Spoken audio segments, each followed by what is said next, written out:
Hello friends, जय Hind. I am Kapil Kumar Koshti from Siddhi academy Jabalpur. Friends, जैसा कि आप सभी देख रहे हैं, आज 12 अक्टूबर 2020 है और मैं आप सभी के लिए फिर से लेकर आया हूं 12 अक्टूबर 2020 का महत्वपूर्ण करंट अफेयर्स। तो चलिए फ्रेंड्स, सबसे पहले अपन जान लेते हैं कि आज मैं आप सभी के लिए क्या बताने वाला हूं और किन टॉपिक्स पर जो है आज मैं विशेष चर्चा करने वाला हूं। तो सबसे पहले शॉर्ट नोट में जो है उसको अपन समझ लेते हैं। फ्रेंड्स, सबसे पहले मैं बात करूंगा स्वनिर्भर नारी आत्मनिर्भर असम योजना। एक असम सरकार ने जो है योजना चालू की है, इसके बारे में मैं जो है आपको पूर्ण जानकारी दूंगा। स्वनिर्भर नारी आत्मनिर्भर असम योजना। सेकंड में बात करूंगा फ्रेंड्स पुडुचेरी हवाई अड्डा, जो कि सौर ऊर्जा से 100% जो है सौर ऊर्जा वाला हवाई अड्डा बना है देश का पहला। तीसरी बात करूंगा फ्रेंड्स मैं स्वामित्व योजना के बारे में, जो अभी जो है प्रधानमंत्री जी ने लॉन्च की है। अभी वर्तमान में घोषणा तो इन्होंने जो है 24 अप्रैल को ही कर दी थी, तो आज जो है वर्तमान में इन्होंने लॉन्च की है, तो उसके बारे में मैं जो है विशेष जो बात है उनकी इंपॉर्टेंस वो मैं आप सभी के लिए बताऊंगा। नेक्स्ट मैं बात करूंगा फ्रेंड्स फ्रेंच ओपन, जो अभी अभी जो है राफेल नडाल जी ने जीता है, उसके बारे में जो है मैं आप सभी के लिए विशेष चर्चा जो है करूंगा। फिर मैं जो है फ्रेंड्स बात करूंगा इंटरनेशनल गर्ल चाइल्ड डे। किसके बारे में? इंटरनेशनल गर्ल चाइल्ड डे के बारे में आप बात करेंगे आज अपन। जयप्रकाश नारायण की जो है जयंती जो मनाई गई है, इनकी जेपी जी की जो जयंती मनाई गई है, इनके बारे में जो है मैं विशेष पॉइंट जो है आप सभी के लिए डिस्क्राइब करते हुए जो है बताऊंगा। तो चलिए फ्रेंड्स, सबसे पहले मैं आप सभी के लिए बता दूं शुरू करने से पहले, ये जो फ्रेंड्स करंट अफेयर्स है ये सिलेक्टेड करंट अफेयर्स है, और आपके जो भी एग्जाम जिस प्रकार से मैंने आप सभी के लिए नीचे लाइन में बताया है, IAS, PSC, SSC, bank, Vyapam और रेलवे, इन सभी एग्जामों के अलावा जो है जो भी कंपटीशन एग्जाम होते हैं फ्रेंड्स, इन सभी एग्जामों के लिए ये करंट अफेयर्स आप सभी के लिए बहुत बहुत उपयोगी साबित होगा। तो ध्यान से सुनिएगा फ्रेंड्स, ध्यान रखिएगा, ये करंट अफेयर्स आपके आने वाले एग्जामों के लिए बहुत उपयोगी साबित होने वाला है। तो चलिए फ्रेंड्स, यदि सब शुरू करने से पहले मैं आप सभी के से जो है रिक्वेस्ट करता हूं, यदि मेरे चैनल को सब्सक्राइब नहीं किया है तो सबसे पहले तो चैनल को सब्सक्राइब करें और बेल आइकन को जरूर क्लिक कर दें, ताकि आने वाले अच्छे से अच्छे वीडियो के जो है नोटिफिकेशन आप तक जो है पहुंच सके। तो चलिए फ्रेंड्स, आप सभी का स्वागत है आज की करंट अफेयर डिस्कशन में। सबसे पहले मैं जो बात करूंगा फ्रेंड्स स्वनिर्भर नारी जो है आत्मनिर्भर असम योजना। सबसे पहले मैं आप सभी के लिए इसको शुरू करने के पहले एक जो है इमेज जो है प्रदर्शित करूंगा, वो आप ध्यान से देख लीजिएगा। आज मैं ये इमेज प्रदर्शित करने वाला हूं। तो ये है फ्रेंड्स जो है असम सरकार के जो मंत्रिमंडल है उसकी जो है यहाँ पे बैठक हुई है, और इस प्रकार की स्वनिर्भर नारी आत्मनिर्भर असम योजना की जो है शुरुआत की गई है, तो आप देख रहे होंगे। तो चलिए फ्रेंड्स बात करें स्वनिर्भर नारी आत्मनिर्भर असम योजना की। असम जो सीएम है माननीय सर्बानंद सोनोवाल जी, इनके द्वारा जो है इस प्रकार की योजना को जो है चालू किया गया है, और नारी सशक्तिकरण के टॉपिक से अपन जो है इसको रिलेट कर सकते हैं फ्रेंड्स। नारी सशक्तिकरण के लिए जो है उठाया गया ये महत्वपूर्ण राज्य सरकार का जो है कदम है, तो इसको भी जो है हम अपने मेंस की कॉपी में जो है बिल्कुल नोट कर सकते हैं, और ये बता सकते हैं कि असम सरकार ने इस प्रकार की पहल की है। तो ध्यान रखिएगा, इसी प्रकार के करंट अफेयर्स को जो है आप अपनी कॉपी में जब लिखेंगे तभी जो है आपके नंबर जो है ग्रोथ करेंगे, ध्यान रखना। तो ये इस कारण से भी जो है महत्वपूर्ण हो जाता है। क्या हुआ है यहाँ पे? राज्य की आर्थिक रूप से वंचित महिलाओं को सशक्त बनाने हेतु जो है प्रयास किया गया है। जो भी आर्थिक रूप से वंचित महिलाएं हैं उनके लिए जो है सशक्त बनाने के प्रयास किए जा रहे हैं।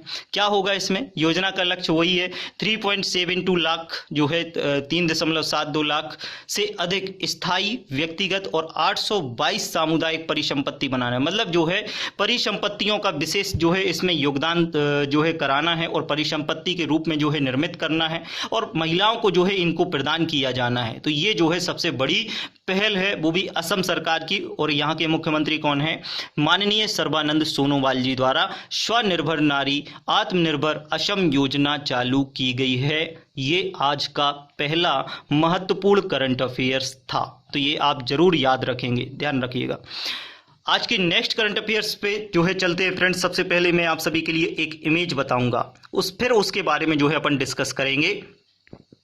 ये इमेज आप देख रहे होंगे फ्रेंड्स, ये जो है एक हवाई अड्डा है। और कहाँ का हवाई अड्डा है? तो ये जो है पुडुचेरी हवाई अड्डा है फ्रेंड्स। और ये पुडुचेरी जो हवाई अड्डा है, इसमें जो है एक विशेष खास बात क्या हुई है, ये देश का पहला ऐसा हवाई अड्डा बना है जो 100% सौर ऊर्जा से संचालित है। किससे? 100% सौर ऊर्जा से संचालित होने वाला देश का पहला हवाई अड्डा कौन बना है? पुडुचेरी हवाई अड्डा। ये आप सभी के लिए विशेष बात है। और आप जो है इसे जो भी आपके ऑप्शनल क्वेश्चन होते हैं उन एग्जामों के लिए भी जो है आप तैयार कर सकते हैं। इस प्रकार के क्वेश्चनों को ये याद रखना है। और सौर ऊर्जा के क्षेत्र में तो मैं रेगुलर आप सभी के लिए जो है जानकारी प्रोवाइड कर रहा हूं, तो उसको भी जो है आप नोट करते चलिएगा और इस प्रकार की चीज़ों को उसमें विशेष टॉपिक के तहत जो है इनको भी डिनोट करते जाइएगा। तो चलिए फ्रेंड्स, चलते हैं अपने करंट अफेयर्स पे। आखिर इसके बारे में मैं आप सभी के लिए क्या बताना चाहता हूं, तो ध्यान से सुनिएगा। पुडुचेरी हवाई अड्डा जो है 100% सौर ऊर्जा से संचालित हवाई अड्डा बना है। भारतीय विमानपत्तन प्राधिकरण जो एयरपोर्ट अथॉरिटी ऑफ इंडिया है, इन्होंने जो है इसको जो है पहला सौर ऊर्जा का जो है से संचालित हवाई अड्डे का दर्जा प्रदान किया है फ्रेंड्स। इसमें जो संयंत्र लगा है सौर ऊर्जा का, तो वो लगा है लगभग 500 किलोवाट। कौन सा? 500 केडब्ल्यू या किलोवाट का जो है सौर ऊर्जा संयंत्र लगा है इसमें। और लागत कितनी है? 2.8 करोड़ रुपए की जो है इसमें लागत आई है। तो ये आपको बस विशेष बात ये रखना है याद कि पुडुचेरी जो हवाई अड्डा है ये 100% सौर ऊर्जा से संचालित होने वाला हवाई अड्डा बन गया है। तो ये आप सभी के लिए याद रखना है। और इसकी स्थिति तो आप सभी के लिए फ्रेंड्स पता ही होगी। तमिलनाडु के अंतर्गत जो पुडुचेरी है वो केंद्र शासित प्रदेश है और केंद्र शासित प्रदेश के अंतर्गत जो है ये हवाई अड्डा बना हुआ है, निर्मित हुआ है। तो चलिए फ्रेंड्स, आज के नेक्स्ट इंपॉर्टेंट करंट अफेयर्स पे चलते हैं। आपको सबसे पहले मैं ये करंट अफेयर्स शुरू करने से पहले कुछ इमेज बताने वाला हूं, तो उनको आप ध्यान रख लीजिएगा। ये माननीय श्री नरेंद्र मोदी जी हैं, आप देख रहे होंगे। इन्होंने जो है क्या किया था, 24 अप्रैल 2020 को फ्रेंड्स जो राष्ट्रीय पंचायती राज दिवस के रूप में जो मनाया जाता है, उसी दिन फ्रेंड्स क्या हुआ था, इन्होंने जो है माननीय प्रधानमंत्री नरेंद्र मोदी जी के द्वारा स्वामित्व योजना का लोकार्पण हुआ था। मतलब स्वामित्व योजना का क्या हुआ था फ्रेंड्स? लोकार्पण हुआ था। और वर्तमान में जो है अभी 11 अक्टूबर को जो है रविवार को माननीय श्री नरेंद्र मोदी जी ने क्या किया है, इस स्वामित्व योजना को लॉन्च कर दिया गया है। और इसके तहत जो है इन्होंने महाराष्ट्र है, उत्तर प्रदेश है, मध्य प्रदेश है, इस प्रकार के जो है लगभग राज्यों को चयन करके जो है यहाँ पे जो है इस योजना का शुरुआत किया है। लगभग 746 जो है गांवों को चयनित भी किया है। और मध्य प्रदेश के इसके अंतर्गत जो है फ्रेंड्स 44 गांव हैं। कितने हैं? मध्य प्रदेश के 44 गांवों में जो है इस प्रकार की योजना का जो है संचालन अभी वर्तमान में किया है। और आगे जो मैं बताने वाला हूं तो उसको ध्यान से सुनिएगा। होना क्या है फ्रेंड्स, अगले 3 से 4 साल में फ्रेंड्स ये जो है पूरी योजना पूरे भारत के गांवों को जो है प्रदान की जानी है और इसका लाभ जो है प्रदान किया जाएगा। पूरे भारत के लोगों को जो है ये डिस्ट्रीब्यूट कर दिया जाएगा। अच्छा, इसके माध्यम से होगा क्या, तो एक जो है आपका प्रॉपर्टी कार्ड होगा, ये संपत्ति कार्ड होगा, इसको जो है डिस्ट्रीब्यूट किया जाएगा अगले 3 से 4 वर्ष में। ध्यान रखिएगा, ग्रामीण भारत के लिए एक प्रकार की ये नई योजना है, क्योंकि ऐसा आज तक जो है नहीं हो पाया है। आज के पहले जो है आपकी ज़मीनों को आपका मालिकाना हक जो है प्राप्त नहीं था। अब जो है आपकी ज़मीन पर आपका मालिकाना हक जो है प्राप्त हो जाएगा। ग्रामीण क्षेत्रों में ज़मीनों के मालिकाना हक के लिए संपत्ति कार्ड बांटे जाएंगे। अच्छा, एक विशेष पॉइंट मैं आपको बताने वाला हूं, इसको भी आप नोट कर लीजिएगा वीडियो जो है पॉज करके। मध्य प्रदेश में जो कार्ड बांटे जाएंगे, संपत्ति कार्ड बांटे जाएंगे स्वामित्व योजना के तहत, इनको क्या कहा जाएगा, तो इनको कहा जाएगा फ्रेंड्स अभिलेख अधिकार पत्र। क्या कहा जाएगा? अभिलेख अधिकार पत्र का जो है नाम दिया गया है। तो ध्यान रखिएगा, इसमें पूरी संपत्ति का आपका जो है विवरण होगा। इसके माध्यम से आपको क्या लाभ मिलेगा, तो वो भी मैं आप सभी के लिए बता दे रहा हूं। इसके माध्यम से भाई आप जो लोग हैं, ग्रामीण लोग हैं, इन सभी प्रॉपर्टी का जो है इस्तेमाल लोन लेने व दूसरी भी आर्थिक गतिविधियों को जो है संचालित करने में आप जो है इसका उपयोग कर सकते हैं। मतलब आपके पास आपकी संपत्ति का एक कार्ड होगा जिसमें पूरा का पूरा लेखा जोखा होगा और पूरे लेखा जोखा के माध्यम से आपके पास इतनी संपत्ति का आंकलन किया जाएगा और वो आपके कार्ड में जो है निर्धारित होगा। ध्यान रखना, कार्ड में आपकी पूरी की पूरी जो है जानकारी आपको प्रोवाइड कर दी जाएगी। और इसके माध्यम से आप क्या कर सकते हैं, तो कहीं भी जाके जो है आप लोन ले सकते हैं। लोन सबसे अच्छी जो है सुविधा है यदि आपको अपना विकास करना है तो यही जो है माननीय नरेंद्र मोदी जी का मिशन है कि आपके पास अपनी संपत्ति का पूरा ब्यौरा हो कि आपकी कहां कहां संपत्ति है और कितनी संपत्ति है। तो इसके माध्यम से फ्रेंड्स ये चाहते हैं कि भैया अगले 3 से 4 साल में सरकार हर घर को प्रॉपर्टी जो है कार्ड बांटेगी। तो ध्यान रखिएगा, आपको भी आपकी संपत्ति का प्रॉपर्टी कार्ड जो है जरूर जल्द से जल्द मिल जाएगा। चलते हैं फ्रेंड्स आज के नेक्स्ट इंपॉर्टेंट करंट अफेयर्स पे। फ्रेंच ओपन सिंगल्स जो मेंस का खिताब है वो राफेल नडाल ने जीत लिया है। ये बहुत बड़ी बात है फ्रेंड्स, मैं आप सभी के लिए बताने वाला हूं। अभी अभी जो है जानकारी निकल कर आई है कि फ्रेंच ओपन जो आप देखा होगा ये टेनिस से रिलेटेड खेल है और टेनिस के 4 ओपन जो होते हैं, पहला होता है ऑस्ट्रेलियन ओपन, सेकंड होता है फ्रेंच ओपन, तीसरा होता है विंबलडन और चौथा होता है जो है यूएस ओपन। तो ये क्ले कोर्ट में खेला जाने वाला जो है ओपन है, टेनिस टूर्नामेंट है। और फ्रेंच ओपन जो है फ्रेंड्स आप देख रहे होंगे, मैंने आप सभी के लिए पहले ही बता दिया है कि राफेल नडाल ने जीता है। किसने जीता है? राफेल नडाल ने। कहाँ के ही हैं ये भैया? जो है राफेल नडाल जी हैं स्पेन के। कहाँ के हैं? स्पेन के हैं। इन्होंने जो है दुनिया के जो नंबर 1 खिलाड़ी हैं जिनका नाम है नोवाक जोकोविच, उनको हरा कर जीता है। तो ये सबसे बड़ी बात है। और उनको भी कितना सेट में हराया उनको पता? इन्होंने 6-0, 6-2 और 7-5 के सेटों में जो है हरा दिया है ये। और इस खिताब को जो है पाकर ये क्या हो गए हैं? वर्ल्ड नंबर 4 रोजर फेडरर के 20वें ग्रैंड स्लैम खिताब की जो है बराबरी इन्होंने कर ली है।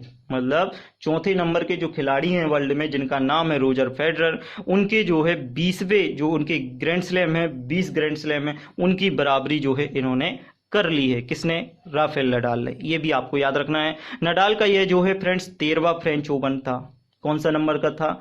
13वां फ्रेंच ओपन। मतलब इन्होंने 13 फ्रेंच ओपन जीत लिए हैं। अच्छा, इसके पहले इन्होंने 4 यूएस ओपन जीते हैं, 1 ऑस्ट्रेलियन ओपन जीता है और 2 विंबलडन जीते हैं। तो कुल मिला के इनके जो है 20 ग्रैंड स्लैम जो है हो जाते हैं। ये आपको याद रखना है। अच्छा, इनके बारे में मैं कुछ और भी जानकारी दूंगा इमेज के माध्यम से। तो मैं बता दूं आपको सबसे पहले कि ये देख रहे होंगे आप, ये हैं भैया राफेल नडाल जी और ये जो है अपना ग्रैंड स्लैम लेकर जो है बैठे हुए हैं, फ्रेंच ओपन लेकर जो है जीत कर बैठे हुए हैं।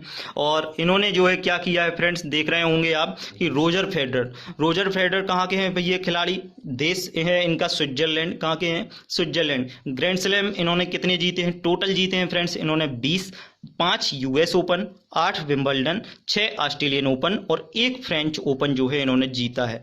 राफेल नडाल ने क्या किया है? राफेल नडाल कहाँ के हैं? स्पेन के हैं। इन्होंने भी कुल 20 ग्रैंड स्लैम जीत चुके हैं, 4 US open, 13 French open, 1 Australian open और 2 विंबलडन। नोवाक जोकोविच कहाँ के हैं भैया? सर्बिया के हैं ये। इन्होंने टोटल 17 ग्रैंड स्लैम जीते हैं। इनमें 3 US open, 8 Australian open, 5 Wimbledon और 1 फ्रेंच ओपन जो है जीता है। तो ये ध्यान रखिएगा कि यहाँ पे आप आंकड़ों में यदि देख रहे होंगे तो सबसे ज्यादा यदि ग्रैंड स्लैम जीतने का रिकॉर्ड जो है आप देख रहे होंगे राफेल नडाल ने। फ्रेंच ओपन जो है 13 फ्रेंच ओपन जीते हैं। ये बहुत बड़ी बात है। तो ये भी आप सभी के लिए याद रखना है। एक और रिकॉर्ड मैं बताने वाला हूँ फ्रेंड्स, फ्रेंच ओपन इन्होंने जीते हैं, स्पेन के हैं राफेल नडाल, 13 फ्रेंच ओपन जीते हैं। वियन बोर्ग जो है स्वीडन के हैं, इन्होंने 6 फ्रेंच ओपन जीते हैं। मैट्स विलेंडर हैं स्वीडन के, 3 फ्रेंच ओपन जीते हैं इन्होंने। गुस्तावो कुएर्टन हैं ब्राजील के, 3 फ्रेंच ओपन जीते हैं। और इवान लेंडल चेक रिपब्लिक के हैं, इन्होंने 3 फ्रेंच ओपन जीते हैं। तो ये भी महत्वपूर्ण बात है। तो चलिए फ्रेंड्स, ये आप समझ चुके होंगे कि राफेल नडाल जी के बारे में मैं बात कर रहा हूं और इनके बारे में जो है इंपॉर्टेंट बात आपको यही याद रखना है कि इन्होंने जो है वर्तमान में फ्रेंच ओपन जीता है। ये आपको याद रखना है। चलिए फ्रेंड्स, आज के नेक्स्ट इंपॉर्टेंट करंट अफेयर्स पे चलते हैं। International girl child day. क्या? इंटरनेशनल गर्ल चाइल्ड डे 11 अक्टूबर को मनाया जाता है। तो आप सभी ने देखा होगा, एक मैं इमेज प्रदर्शित करूंगा तो इससे आपको और अच्छे से समझ में आ जाएगा। ये भैया एक इमेज जिसमें लिखा है international day of girl child. तो खुशी की बात तो है फ्रेंड्स, गर्ल चाइल्ड डे का जो है हम जो है जश्न तो मनाएंगे ही मनाएंगे, लेकिन एक दुखद जो हमारे लिए चिंताजनक जो है बात है, ये सर्वे हुआ है, ग्लोबल सर्वे हुआ है, उसके माध्यम से जो है हमें चिंता की जो है चिंताजनक बात सामने आ रही है। तो उसके लिए आपको समझना होगा और इसके निराकरण के लिए जो है ज़रूर से ज़रूर आपको कदम उठाने होंगे। तो वो भी जो है मैं आप सभी के लिए बताने वाला हूं, तो ध्यान से सुनते रहिएगा मैं क्या आखिर आप सभी के लिए बताने वाला हूं इनके बारे में, इंटरनेशनल गर्ल चाइल्ड डे के बारे में। तो ध्यान से सुनिएगा फ्रेंड्स, आपको ये सुनने और समझने लायक बात ही है फ्रेंड्स, ध्यान रखिएगा। क्या हुआ कि एक ग्लोबल सर्वे हुआ है अभी। अब ग्लोबल सर्वे में क्या आया है जिसके कारण हमें जो है चिंता करनी चाहिए और चिंता करनी ही पड़ेगी।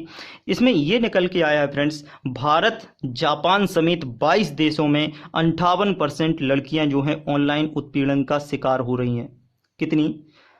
भारत और जापान समेत लगभग 22 देश हैं और 22 देशों में लगभग 58% लड़कियां ऑनलाइन उत्पीड़न का शिकार हो रही हैं। तो ये बहुत बड़ी चिंताजनक बात है, जिसमें से 47% महिलाओं को इंटरनेट पर यौन हिंसा की धमकी मिल रही है। ये भी जो है बात निकल के आई है इस रिपोर्ट में। 23% लड़कियां अपने कॉलेज व ऑफिस के जो है लोगों से परेशान है। तो ये भी जो है हमारे लिए चिंताजनक बात है फ्रेंड्स।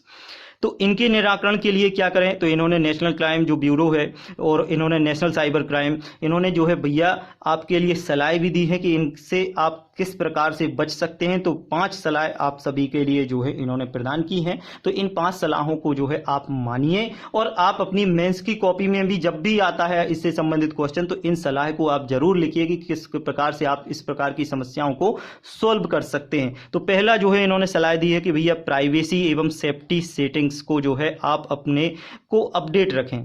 क्या होता है, आप जो भी सोशल मीडिया यूज कर रहे हैं उसमें कहीं ना कहीं आपको प्राइवेसी और सेफ्टी जो है सेटिंग्स होती हैं, उन सेटिंग्स से जो है हमेशा अपडेट रहें। यूट्यूब पर देखते रहें कि नई नई सेटिंग्स जो है सेफ्टी और सिक्योरिटी की कौन कौन सी सेटिंग्स आ रही हैं, तो उनसे बिल्कुल अपडेट होते रहें फ्रेंड्स। ये सबसे बड़ा जो है आपके लिए फंडा है जो आप सभी के लिए जो है सिक्योरिटी प्रदान करेगा, प्राइवेसी आपको जो है बरकरार आपकी रखेगा। तो पहला पॉइंट कौन सा है, प्राइवेसी और सेफ्टी सेटिंग्स से अपने आप को जो है अपडेट रखना है। सेकंड है, आप सेटिंग में जाकर जो है यह सेट कर सकते हैं कि आपको मैसेज व कमेंट कौन कर सकता है। तो ये बिल्कुल आप जो है जानते होंगे, यदि आप सोशल मीडिया यूज कर रहे हैं व्हाट्सएप फेसबुक वगैरह, तो आप जरूर जानते होंगे कि भाई ये सेटिंग में जाकर हम सेट कर सकते हैं कि हमें कौन मैसेज करेगा और कौन कमेंट कर सकता है। सोशल मीडिया पर तीसरा पॉइंट है फ्रेंड्स, सोशल मीडिया पर मैसेज को अप्रूव करने के लिए आप ऑप्शन दिए गए हैं जिसे यूज करना चाहिए। मतलब सोशल मीडिया जो है आपके जो भी हैं, वे व्हाट्सएप हो फेसबुक हो, सभी पर जो है अप्रूवल जो है आपका ऑप्शन होता है। तो अप्रूवल ऑप्शन दिए जाते हैं और जिसे जो है यूज करके जो है आप पहचान सकते हैं कि कौन सा जो है मैसेज जो है फेक है या सही है, इनको जो है आप जो है अप्रूव कर सकते हैं। चौथा पॉइंट इन्होंने बताया है भैया, आपको सलाह दी है कि आईटी एक्ट जो है, आईटी एक्ट के सेक्शन 67A और 67B के तहत अपराध को दर्ज करें। 67A और 67B के तहत जो है इस प्रकार के अपराधों को जो है दर्ज कराया जा सकता है। कहाँ पे जा सकते हैं आप दर्ज कराने के लिए, तो 5वें पॉइंट में सलाह दी है कि भैया आप शिकायत के लिए नेशनल साइबर क्राइम पोर्टल, कौन सा, नेशनल साइबर क्राइम पोर्टल पर जो है जाएं। तो उसके माध्यम से जो है आपकी समस्या का निराकरण किया जाएगा और वहां पे जो है आपकी शिकायत को दर्ज कर लिया जाएगा। तो ये 5 सलाह फ्रेंड्स बिल्कुल जरूर मानना, तब जाके जो है आप अपने घर की चाहे जो महिलाएं हों, बच्चियां हों और अपनी जो है माताएं बहनें जो भी हों, इन सभी के लिए जो है आप साइबर क्राइम से बचा सकते हैं और इनकी प्राइवेसी को जो है सिक्योर कर सकते हैं। तो इस बात को आप जरूर ध्यान रखिएगा। और इंटरनेशनल गर्ल चाइल्ड डे जो है कब मनाया जाता है, तो ये भी आप जरूर याद रखिएगा, 11 अक्टूबर को जो है मनाया जाता है।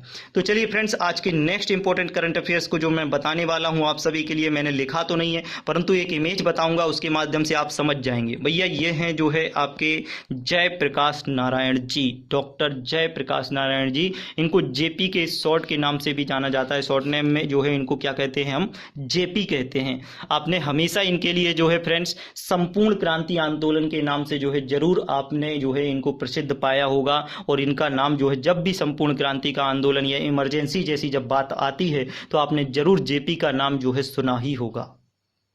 तो चलिए फ्रेंड्स, इनके बारे में जो है हम बात करते हैं। आज के लास्ट करंट अफेयर्स के रूप में जो है इनके बारे में हम विशेष चर्चा करने वाले हैं। तो ध्यान से सुनिएगा, धैर्य रख के सुनिएगा और बिल्कुल फ्रेंड्स जो है आप रिलैक्स होकर जो है इनकी बातों को, मेरी बातों को जो है सुनिएगा कि आखिर मैं आपके लिए क्या इंपॉर्टेंट पॉइंट बताने जा रहा हूं। क्या होता है फ्रेंड्स, लोकनायक जयप्रकाश नारायण। नाम ही जो है इनका इतना प्रसिद्ध है, जिनके नाम से जो इनकी उपाधि जो है लोकनायक है। क्या है? लोकनायक जो उपाधि है जयप्रकाश नारायण जी की है। इनको शॉर्ट में हम जेपी कहते हैं। क्या कहते हैं? जेपी। इनका जन्म होता है फ्रेंड्स 11 अक्टूबर 1902 को। कब होता है? 11 अक्टूबर 1902 को जन्म होता है। कहाँ पे? सारण जिला। कहाँ का? बिहार का। गांव शिताब दियारा। क्या नाम है? शिताब दियारा नामक स्थान पर जो है इनका जन्म होता है। इनकी शुरुआती शिक्षा देखी जाए तो फ्रेंड्स पटना में जो है शुरुआती इन्होंने पढ़ाई की, और फिर जो है भैया ये पढ़ने के लिए कहाँ चले गए थे? अमेरिका चले गए थे। पढ़ाई इन्होंने बहुत अच्छी की, वहाँ से लौट आए और 1929 में जो है भारत लौटे, और भारत में लौटकर जो है ये मार्क्सवाद की विचारधारा से बड़े जो है प्रेरित हुए थे और स्वतंत्रता आंदोलन में सक्रिय भी हो गए थे। तो स्वतंत्रता आंदोलन में जैसे ही सक्रिय होते हैं तो फ्रेंड्स इनकी विचारधारा थी कि हम सशस्त्र विद्रोह करके जो है अंग्रेजों को क्या कर देंगे? भारत से बाहर निकाल देंगे। इस प्रकार की विचारधारा थी। परंतु जैसे ही जो है महात्मा गांधी और जवाहरलाल नेहरू के संपर्क में आए तो इनकी विचारधारा और नजरिया जो था वो परिवर्तित हो गया। और जैसे ही जो है ये इनका विचार और नजरिया परिवर्तित हुए तो इनकी विचारधारा में जिस प्रकार का जो परिवर्तन देखने को मिला, और उसके माध्यम से ये कांग्रेस से जुड़ गए और कांग्रेस की विचारधारा के समर्थक बन गए। इन्होंने जो है फ्रेंड्स आप जानते ही होंगे आचार्य विनोबा भावे जी द्वारा जो आंदोलन चलाया जा रहा था, भूदान आंदोलन, 1953 में इन्होंने भूदान आंदोलन में जो है सक्रिय भूमिका निभा ली थी। फ्रेंड्स ध्यान रखिएगा, इन्होंने भूदान आंदोलन में भी जो है बढ़ चढ़कर भाग दिया था, और बिहार से बहुत से जो है लगभग उत्तर भारत में भी जो है इन्होंने क्या किया था? भूदान आंदोलन को सफलता दिलाने में जो है मदद प्रदान की थी आचार्य विनोबा भावे जी के साथ। नेक्स्ट इन्होंने जो है क्या किया फ्रेंड्स? 1950 में राज्य व्यवस्था की पुनर्रचना। 1950 में इन्होंने एक बुक लिखी जिसका नाम था राज्य व्यवस्था की पुनर्रचना। क्या नाम था? राज्य व्यवस्था की पुनर्रचना। ध्यान रखना फ्रेंड्स, इन्हें कभी सत्ता का लोभ नहीं रहा है। इन्होंने आजीवन जो है सत्ता से वंचित रहे हैं और सत्ता का लोभ कभी भी नहीं रखा है, और हमेशा जो है सक्रिय रहे हैं, जो है क्रांतिकारी, जो है आंदोलनकारी रहे हैं, और अपनी जो है स्वतंत्रता दिलाने में इनका महत्वपूर्ण योगदान रहा है। अब बात करें फ्रेंड्स इनकी जो है इनके नाम से यदि हम देखा जाए तो लोकनायक जयप्रकाश नारायण, इनके द्वारा एक संबोधन हुआ करता था गूंगी गुड़िया, या कहते थे ये अपनी जो है इंदिरा गांधी जी को अपनी पुत्री के समान मानते थे। मतलब एक बच्ची थी इनके सामने, तो मतलब जो है उस समय जब मतलब ये सक्रिय हुए थे क्रांतिकारी आंदोलन में, तो इंदिरा गांधी जी काफ़ी छोटी थी, इनकी जो है उम्र में काफ़ी छोटी थी वो, तो उनको जो है एक पुत्री के रूप में समझते थे। परंतु होता क्या है, 1975 की स्थिति आप बहुत अच्छे से जानते होंगे, इमरजेंसी की हालत आप बहुत अच्छे से जानते होंगे। तो जब ये देश में इमरजेंसी का जो काल हुआ था या आपातकाल जैसी स्थिति जो है सामने आई थी और आपातकाल लगा था, तो उस समय जो है फ्रेंड्स 5 जून 1975 की मैं बात बता रहा हूं, इन्होंने किया है पटना के गांधी मैदान में जो है, ये जो चित्र आप देख रहे हैं पटना के गांधी मैदान का चित्र है। यहाँ पर लगभग 1 लाख जनसंख्या इनके जो है भाषण सुनने के लिए बिल्कुल तुरंत तत्पर थी और इनके नारे लग रहे थे। ध्यान रखिएगा, पटना के गांधी मैदान में इनका भाषण बहुत प्रसिद्ध हुआ ये भाषण, और यहीं पर इन्होंने जो संपूर्ण क्रांति जो आंदोलन चलाया था, संपूर्ण क्रांति का आह्वान किया, जिसमें प्रसिद्ध नारा होता है सिंहासन खाली करो कि जनता आती है, सिंहासन खाली करो कि जनता आती है।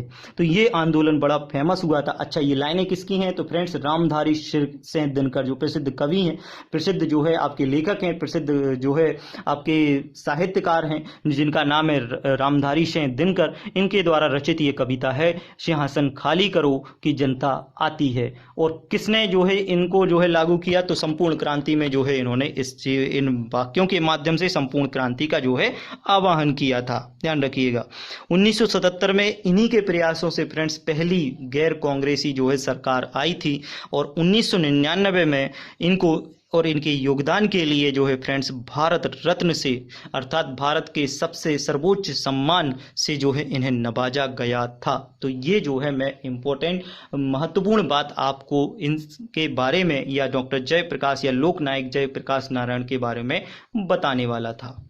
होता क्या है, 8 अक्टूबर 1979 को फ्रेंड्स जो है ये महान हस्ती दुनिया को अलविदा कर जाती है। मतलब इनकी जो है इनका जो ये जो स्वर्गवास जो हुए, तो इनका स्वर्गवास जो है फ्रेंड्स 8 अक्टूबर 1979 को हुआ। ये जो है 8 अक्टूबर 1979 को इस दुनिया को छोड़कर चले गए। तो ये थी फ्रेंड्स लोकनायक जयप्रकाश नारायण की जो है पूरी जीवन की आत्मकथा। और मैंने जो है इनके बारे में जो जो भी इम्पोर्टेंट पॉइंट मुझे लगे तो मैंने उन सबको आपके सामने जो है डिस्कस किया है। तो ये था फ्रेंड्स आज का महत्वपूर्ण करंट अफेयर्स, और आशा करता हूं कि आप इस प्रकार के करंट अफेयर्स से जो है फ्रेंड्स अपने आप को लाभान्वित करेंगे। और यदि आपको फ्रेंड्स वीडियो लेक्चर पसंद आता हो तो ज़रूर आप अपने पढ़ने वाले फ्रेंड्सों को जो है शेयर कर दीजिएगा। फ्रेंड्स ये फ्री ऑफ कॉस्ट है, इसका कोई आपको चार्ज नहीं लगना है, बस आप केवल जो है फ़ायदा उठाइए इस प्रकार के सिलेक्टेड करंट अफेयर्स को पढ़कर। तो चलते हैं फ्रेंड्स, आप सभी को मेरी शुभकामनाएं। आप जरूर आने वाले एग्जामों में जो है अपना सिलेक्शन लें और अच्छे से अच्छा और सिलेक्टेड करंट अफेयर्स पढ़ें फ्रेंड्स। तो आप सभी का बहुत बहुत धन्यवाद।